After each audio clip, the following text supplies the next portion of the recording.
Hello everybody and welcome to this tutorial. Today I will show you another more reliable way to install VirtualBox. If you are wondering why on earth did I show you the other way using the RPM if we're not going to use it here, well, it's always good to have another option. Plus, the procedure is exactly the same if you're installing any other RPM package. So you just type in RPM-I and then you just type in the name of the package that you have downloaded and that you wish to install. The procedure is exactly the same. I would recommend passing an H argument as well to give you a status bar, because if you just go ahead and type it in like this with the name of the package, it's going to install it, no problems, of course, but the screen is just going to wait. Nothing is going to happen. You might think it's bugged or something like that during the installation procedure. Like this with H, there's a status bar that shows, so you know that something in the background is happening. But as I said, it's good to have another option. What we want to do today and now is actually install VirtualBox using the default packet manager called Yum and pull the package from the repositories. Now, what are repositories? Repositories are places where software packages are stored for Linux distros, and then you can pull those packets, those software packets, from your Linux distro using the default packet manager. It's very simple, it's extremely easy, and it's one of those things that you will absolutely need to know how to do, because you'll be installing and uninstalling a lot of things during the course of your pen testing career, during the course of pretty much any pen testing exercise in general. So let me just demonstrate this to you. You type in yum and then you give it a command. First of all, you use yum to call your default packet manager, which is yum basically because I'm using Fedora, but if I was using some sort of a Debian distro, it could be aptitude, or it could be apt-get, and some other distros have their own packet managers, but we're not going to get into those now. Later on, I will show you what Kali Linux is using. That is the Linux distro that we will be using in order to conduct some of the pen testing exercises. So first off, you type in yum, as I said, and then type in search, which is you're basically telling yum what to do. You want it to search for something, so you just type in search. It's pretty much exactly the same as English language. You just kind of need to figure out the logic of it. And then you want to search for an approximate name of the package that you want. So perhaps you don't know the full name or something like that. Don't worry about it. Just type in a portion of the name. It will suffice. And pretty much everything that contains that portion of the name will be displayed. So we know what we want. It's VirtualBox, and you might think that this is the full name of the package, but no, it is not. Soon you will see. And there you go. It has printed out every package that contains VirtualBox in its name, the word VirtualBox in the name of the package or in the description of the package, because you see you have the name of the package here, colon, and then you have the description of the package here. There are a lot of things have popped with the name VirtualBox, and you're wondering perhaps which one to install. Well, you need the Kmod one, and here you have the kernel version and the Fedora version. So FC would be the Fedora version, and here you have the architecture. It's 64. I can't select it. There we go. It's 64, and here you have the kernel version. So you can compare it to what you have, and based on what you have, what your operating system is, you can pick it from here, assuming that it's a Fedora 20. You can use any other distro. The procedure is fairly the same.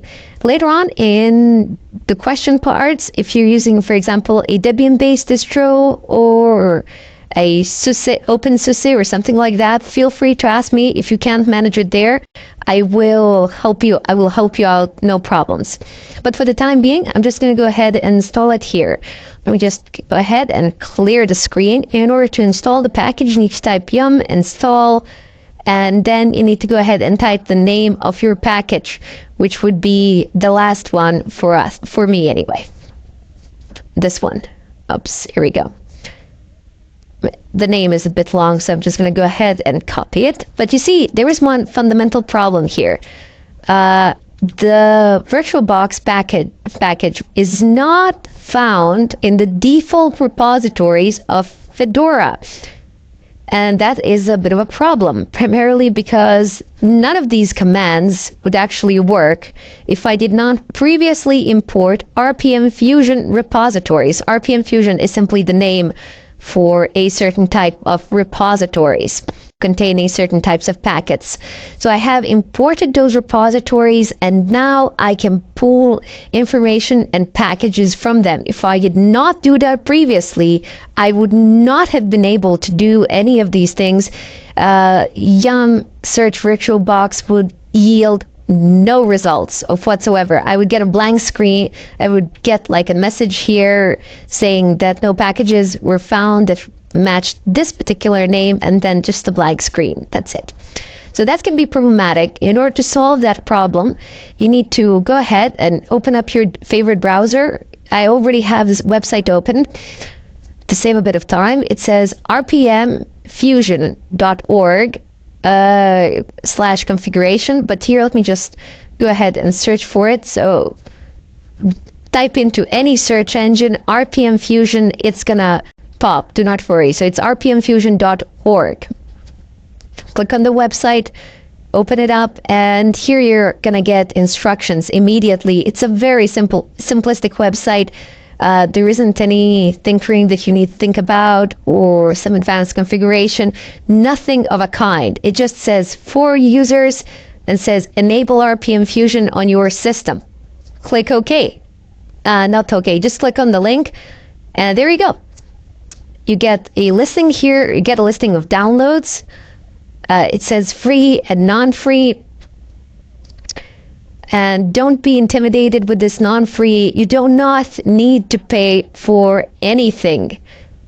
It is non-free for redistributable software that is not open source software as defined by Fedora licensing guidelines. So this non-free does not refer to money. You do not need to pay anything here. I cannot make that any clearer. It simply refers that the software is not open source software as defined by Fedora licensing guidelines. So it might actually be open source, but it just doesn't fit within the boundaries of Fedora licensing guidelines. Anyway, that part is not that interesting to you. Down below, the thing that you need to know here is that non-free is actually free in terms of money, but non-free in terms of source code. Anyway, as I said, that's not really that important for you anyway at the moment. Down here, you have actually RPM packages. Remember from the previous tutorial, I've showed you the extension .rpm. When you download a package, we could actually download one of these. Actually, I would download the first one and then install it using my RPM software. Just type in RPM --i, and then I would, there we go, I just clicked on it. Then I would pass this file name as an argument as well, and it would install it no problems as well. But I don't really want to do that at the moment. I want to show you a different way of doing it. If you're wondering why it is being repeated twice, this is for free and this is for non-free.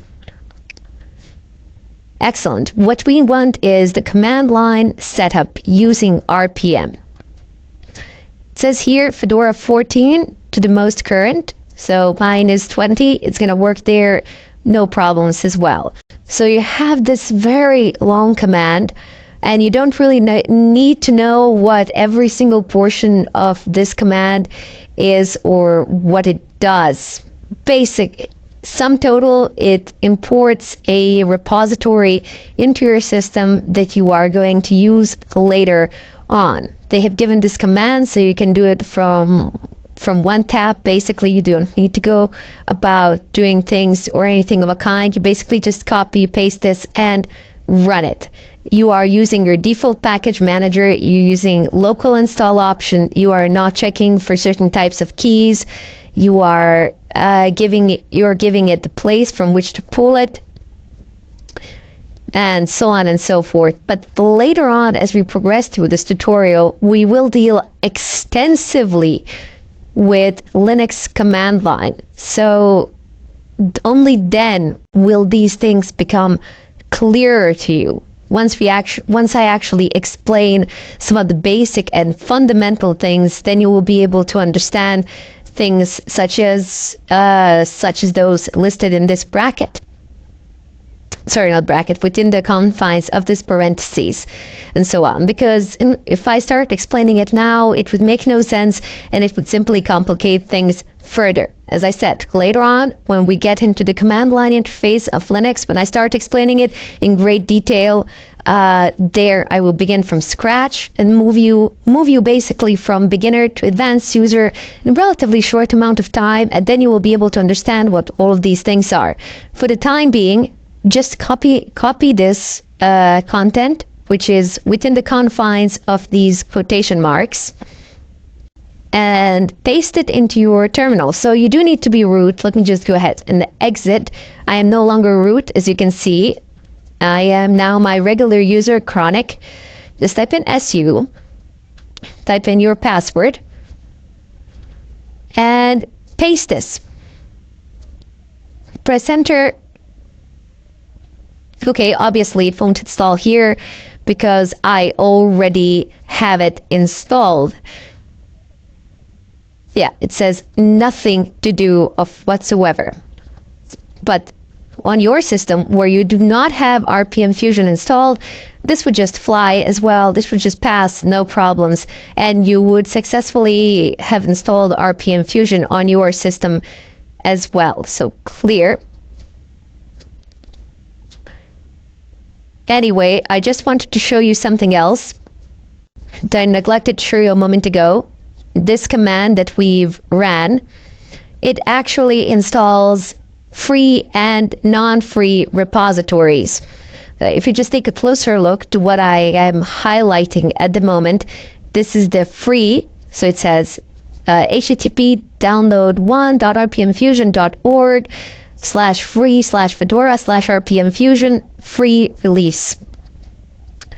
And down below you have the second address, again download rpmfusion.org, and it says non-free. So I'm highlighting the entire thing here. Let me just zoom it in a bit more so everybody can see. And there you go. You have two completely, well, they're not completely different addresses, but they are definitely different addresses referring to different types of repositories. Anyway, now you can go back to your terminal. Do not log out of root. Stay root, because you will need root privileges in order to do this. Type in yum, search once again, VirtualBox, press enter.